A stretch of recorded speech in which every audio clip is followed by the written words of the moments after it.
Chyna's life was tragically short, but in her brief 46 years, she was able to achieve big things and break barriers, becoming an inspiration for plenty who followed in her footsteps. Before legally changing her name to Chyna, she was Joni Laurer, who left her home in Rochester, New York at 16 years old. Well, I started lifting weights when I was about 16. Instead of going out and partying, I was doing the Jane Fonda videos. She went to college at the University of Tampa and graduated in 1992. While there, she started to enter fitness competitions. Chyna began training at Killer Kowalski's wrestling school in Massachusetts and had her first match in 1995. While working the independent scene, she attracted interest from WWE and WCW. Chyna had met Triple H and Shawn Michaels at a show in 1996, but when the pair pitched bringing her into WWE, Vince McMahon was wary, believing audiences wouldn't believe a woman bodyguard beating up men. Kowalski said he got Chyna into WWE after telling Shane McMahon of WCW's interest in the budding star, but it was her relationship with Triple H and Michaels that really set things in motion. Chyna made her WWE debut on February 16, 1997, helping Triple H against Goldust and Marlena. From there, Chyna became Triple H's stoic bodyguard. That role eventually led to her part in the creation of iconic stable D-Generation X. The group formed during an August 1997 episode of Raw when Triple H and Chyna got involved in Michaels' match against Mankind. Their first feud as a group was against the Hart Foundation, which included Michaels' nemesis Bret Hart. The group's name came from Hart calling Michaels nothing more than a degenerate during the early stages of their rivalry. On October 13, 1997, Michaels officially gave the moniker to the group. Chyna expanded her character work much more within the group during their rude, lewd, and often ridiculous promos. She would also interfere in matches, hitting opponents with low blows. With Chyna's success in DX, WWE soon began to realize she could do much more. Chyna's WWE career was only about 4 years long, but she was able to pack a lot into that time, including some trailblazing intergender wrestling.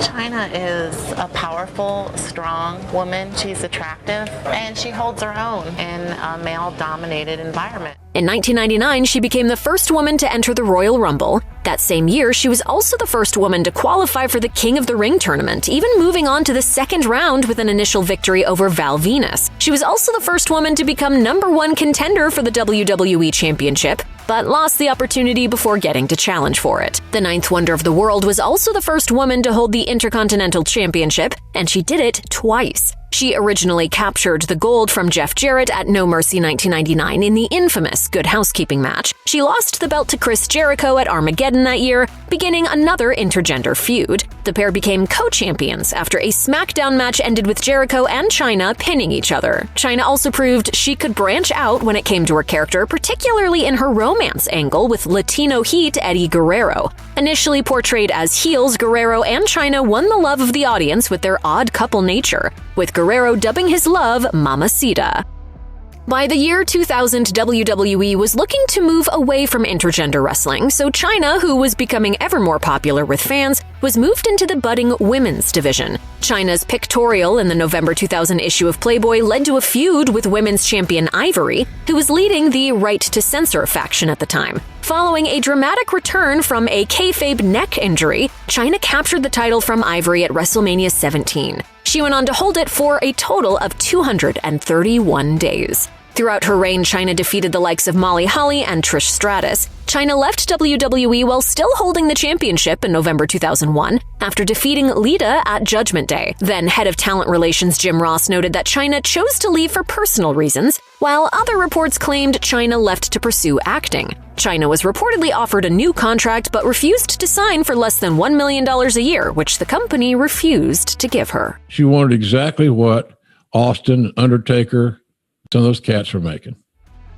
Upon leaving WWE, Chyna had a brief stint with New Japan Pro Wrestling. She first appeared for the promotion's 30th anniversary show, refereeing a tag match where the Steiner brothers faced Hiroshi Tanahashi and Kensuke Sasaki. Her first match and victory came in August 2002 against Chika Nakamura, a female boxer who Chyna defeated in the first round by TKO. Chyna wrestled her final match for New Japan, an intergender match, in October 2002.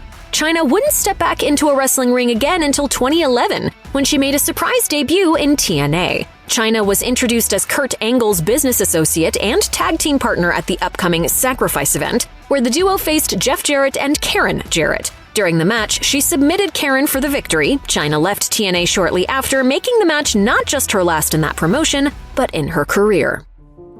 Chyna was found dead in her California home on April 20th, 2016 at the age of 46. According to an autopsy report, she died with traces of painkillers in her system, as well as a drug to treat anxiety and a muscle relaxer. Her brain was donated to science to study the effects of CTE, and her body was cremated. Despite being at odds with the company she once dominated, WWE.com posted an obituary, and a video tribute package was shown on Raw. Chyna is in the WWE Hall of Fame as a member of D-Generation X. The group was inducted in 2019. Chyna has yet to be inducted into the Hall of Fame as an individual, though, despite enthusiastic calls from fans and Chyna herself just before her death. I'm very grateful for those days, which is why I feel so passionate about being inducted in the WWE Hall of Fame. In 2015, Paul Triple H Levesque said that Chyna's work in the adult film industry prohibited her from entering the Hall of Fame on her own. He has since backtracked on that, though, and Michaels has advocated on her behalf.